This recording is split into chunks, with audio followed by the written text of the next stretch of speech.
Will you please welcome Martin Langlands and Carol Vorderman? Let's hear you.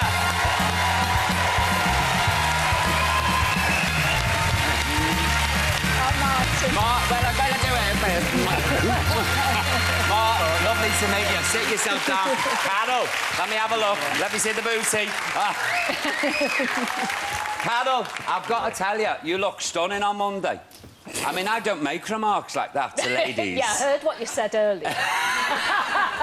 She did. Exactly She had so. this green frock on, didn't she, Martin? And she looked absolutely... The figure... I was saying to Biggins, look, she's like Mae West. I mean, really. Where did you hide your tissues? Because I can't... Listen, I'll put my hand up and I first admit I start crying as soon as it starts because I really do find it emotional, nice, the bravery of you people and what went on, and especially with the kids. Yeah. It's just... You enjoyed it, didn't you, Yeah, I Martin? loved it, yeah. Yeah. Really good night. Oh, it was fabulous. You did enjoy... How did you feel with Sir Michael Caine? I was really nervous when I first met him because I wasn't expecting him at all. He was really nice man. I tell you what, he was genuinely humbled by your loved- story. I was talking to him afterwards and he was saying, you know, what an incredible guy. It's true, though. I couldn't get over it. Which he is. He is. He is. Well, look, you're going to find out for yourselves now. You're going to find out why Martin won this award because we're going to show you. If you would, Bert.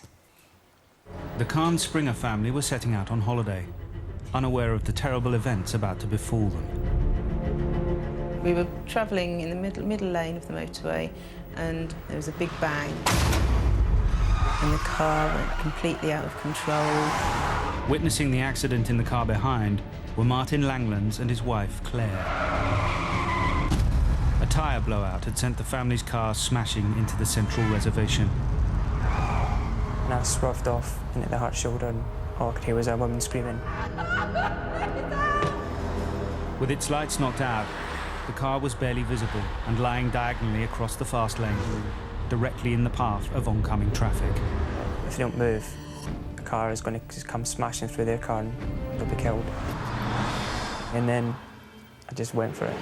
I'm so thankful to Martin in rescuing my children.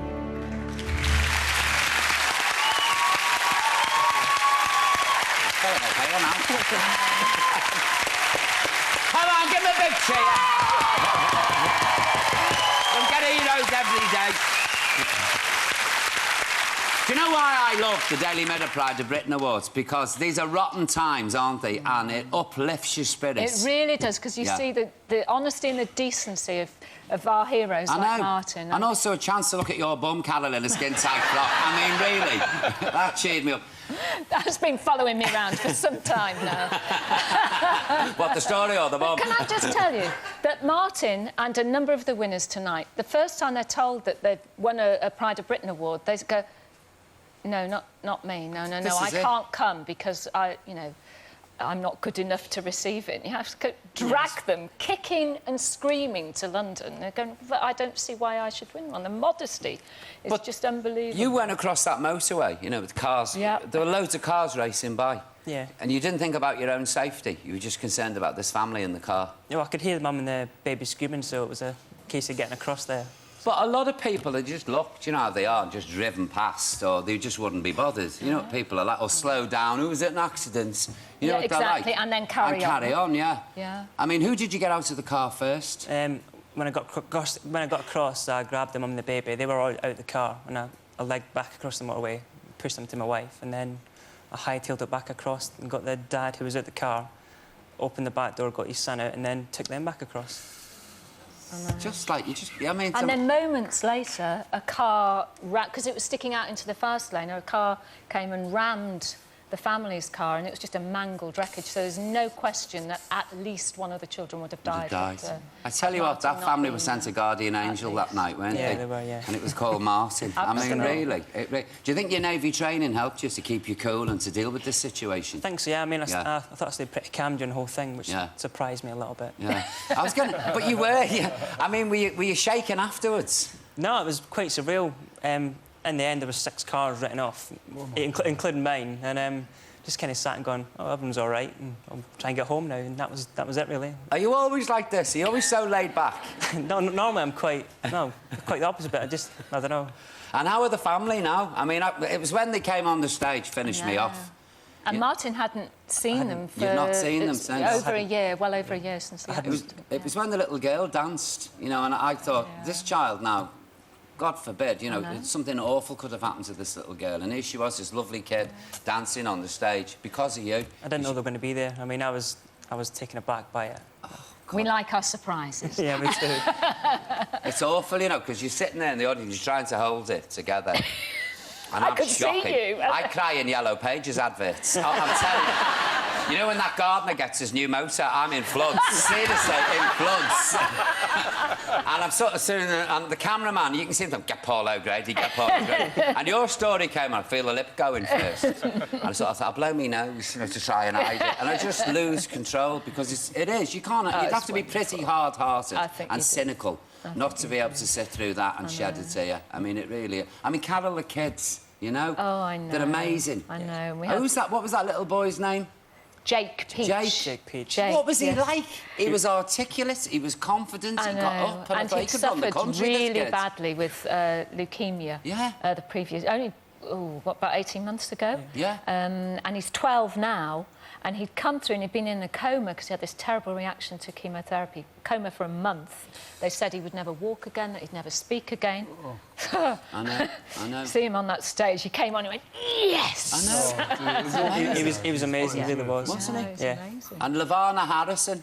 Oh, she's lovely. Just gorgeous. So sad. And when she was a baby, she had meningitis, didn't she, Lavana? And most babies don't recover from the serious way in which she had meningitis, and she had both legs amputated from the knee down, and she's had what she calls her stick legs, doesn't she? She calls it, and she's dancing around, and then she started to get bullied at school, and so on, you know, and so her mum took her to karate lessons.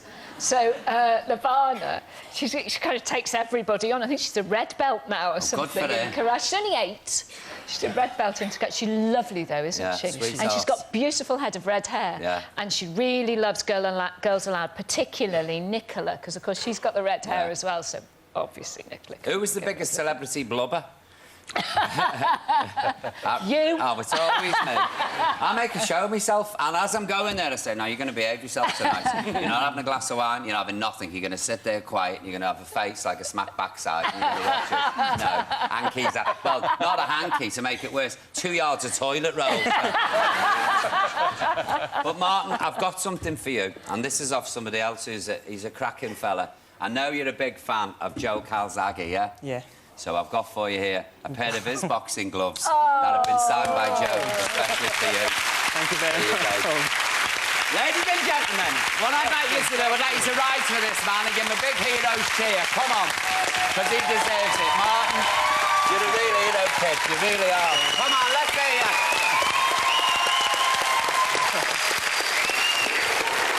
And you, Miss Vorderman, you were cracking on the night.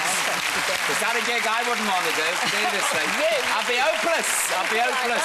Well, that's it for tonight, folks. We're going to do our nodding Olga tombola. Here he is. Bit of beefcake, Carol. I know. He came to give me a hug when he came off stage. He said, "Not in this dress." Not me so. Not covered me so. in gravy. What do I do? Just take a name out, Carol. From where? No. Oh, like out the drum. I could do Gracie Fields while I was Do I read it out? Sally, Sally. Selena Walton from Gloucestershire. Have you got Martin? I've got Gladys Milford from Norfolk. There you go. Well, look, a big thank you to my guest, to Mr. Martin Clunes. Come on. To La Vorderman herself. Come on, let's hear you. To Martin here. Come on, let's hear from Martin. And for Joel and Ken. Tomorrow we've got Ozzy Osbourne, Julian Clary, and the star of the new vampire hit show, True Blood, Mr. Stephen Moyer. That's all at 5 on 4. See you then. Take care. Have a lovely night.